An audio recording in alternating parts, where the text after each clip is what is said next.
ค่ะกราบสวัสดีFCทั้งช่องของสงกรานต์นะคะมื้อนี้จะมีแนวทางของปูว่าปีมาฝากกับพี่น้องตำล่าวของปูว่าปี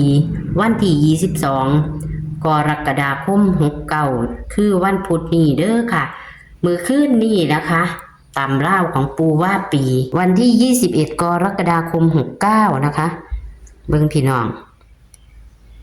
ตำล่าวของเพิ่นกอดข้อกันมาในตารางค่ะพี่น้อง6 กับ 5กอดข้อกันมาเด้อค่ะเลขวิ่งเพิ่นบ่หลุดค่ะมาทั้ง2เลยค่ะพี่น้องมาทั้ง6มาทั้ง2เข้าทั้งบนทั้งล่างนะคะของปูว่าปีค่ะพี่น้องแต่จับคู่บ่เข้าค่ะพี่น้องจับคู่แล้วบ่เข้านะคะประจำวันที่22กรกฎาคม69นี้จะเป็นตัวใดเฮาไปรับชมรับฟังกันได้เลยค่ะ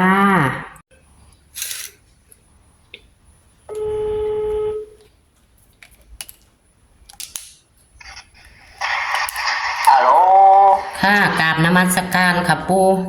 อาจารย์ตุเจริญพรฝนตกวันโยมแม่อยู่บนบ่ค่ะบ่ต โอ้ ก ยนี่ตกถ้าสันจังหันออกหมดยังกลัวหรอปาดบ่ท่วมทีบละติปูโอ้ยตกหักตกแน่ บอกมาทางพี่เนี่ยปูทางกาฬสินธุ์เนี่ย ไปตกได้กาลสินธุ์ร้อยเอ็ดสารคามหมดเด้อฝนเลย เดี๋ยวนี้ก็บ่ทันเศร้าติปูเสียงฝน ว้ายังตกปุกเปกปุกเปกอยู่เนี่ยตกมัดมือบอกว่าเด็กกับมัดมือค่ะคักเนาะทางพี่บ่ตกค่ะมีแต่คึม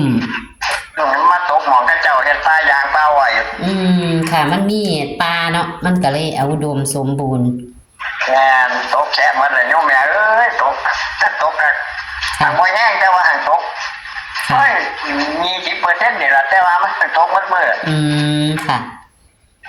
ของปูกับกอดข้อกันมาอยู่ในตารางเนาะปูแม่นก็ยังบอกไว้เด็กที่จับเอาโลดสั่งตารางไว้ผู้ใดจับแม่นจับเลยปูยังบอกอยู่เลขเด่นกับเขาทั้งบนทั้งล่างอยู่ดอกเลขเด่นเลขวิ่งปูค่ะมา6 กับ 2 6กับมา6 5 2กับมา9 2เนาะปูแม่นค่ะเอาตัวปูเอาไปเรื่อยตารางวันพุธนะโยมแม่เนาะมื้อนี้เนาะค่ะวันพุธค่ะมี4มี1มี8โยมแม่แถวที่1อ่ะ4 1 8แถว2ก็5 2 9 5 2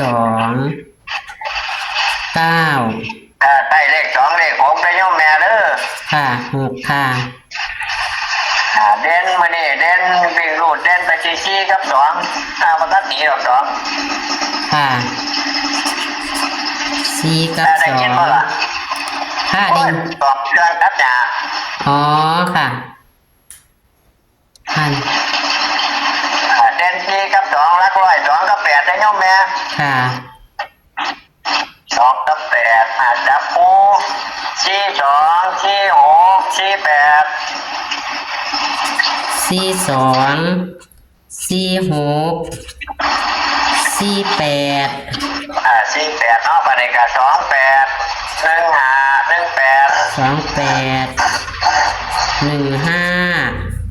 28 15กับหยังกับปู18มันเสียงขาดไหมปูโอ้ยมันเล่งเครื่องอยู่นี่ เดี๋ยวจับไปหมองไม้ก่อนเขาหอนก่อนค่ะเดี๋ยวได้รอบแบบนึง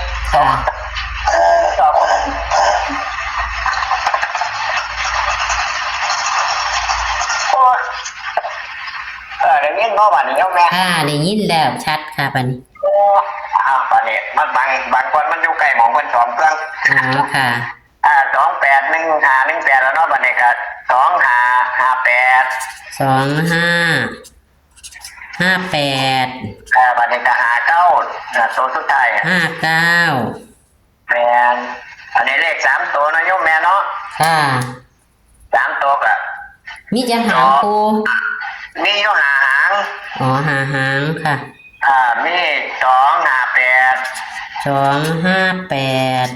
218 218 842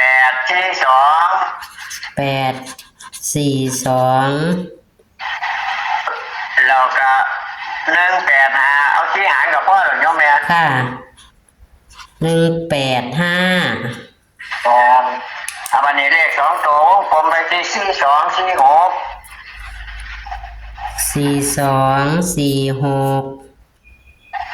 แล้วก็281518 25281518แม่นบ่ค่ะแมนแล้วก็58โยมแม่พวกไหนพวกกู ค่ะ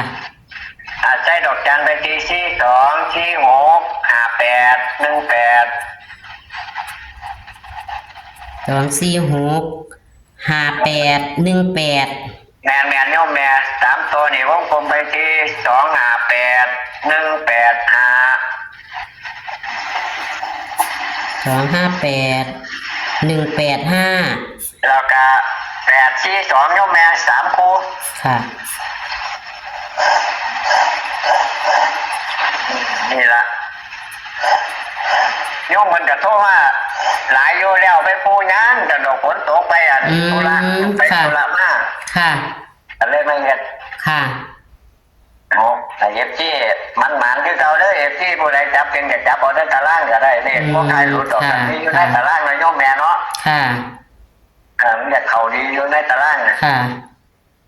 วันสุดท้ายนี่ก็ให้เอฟซีของโยมแม่สงกรานต์เนี่ยมีโชคมีลาภเด้อวันที่2วันพุธที่จะมาแรกนี่ก็ได้ ค่ะ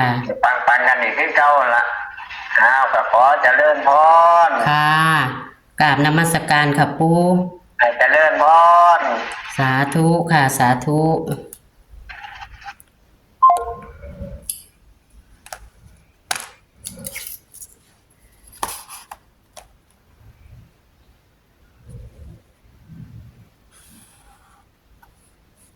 เสียงฝนตกพี่น้อง ฝนตกบ้านเพิ่นคักเนี่ยตกคัก ตกมา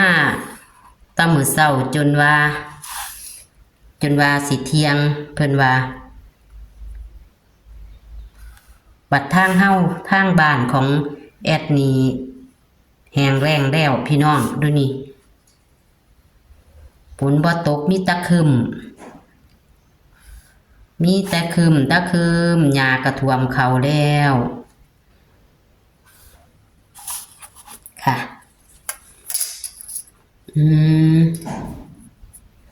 แม่เหล็กวิ่งลืมถามปู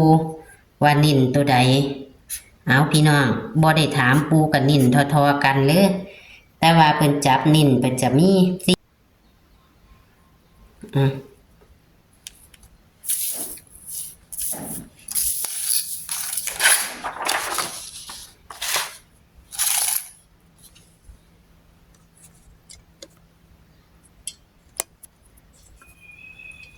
หมู่บ้านนี่หรือว่ามื้อคืนนี่เด้อพี่น้อง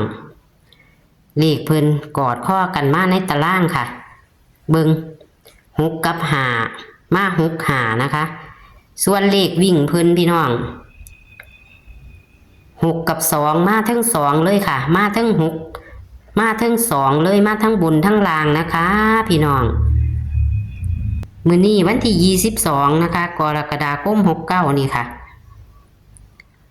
ตัวเน้นก็เขียนเป็นเน้นไว้เด้อพี่น้องเอาแคปหน้าจอเด้อค่ะ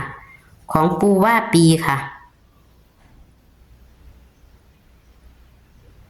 ปูว่าปีเลขในตารางกอดข้อกันมาดีค่ะพี่น้อง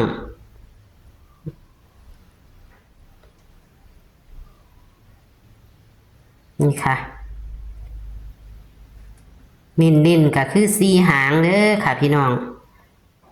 424618และก็58เด้อค่ะตัวนิ่นเพิ่นเด้อเลข3ตัว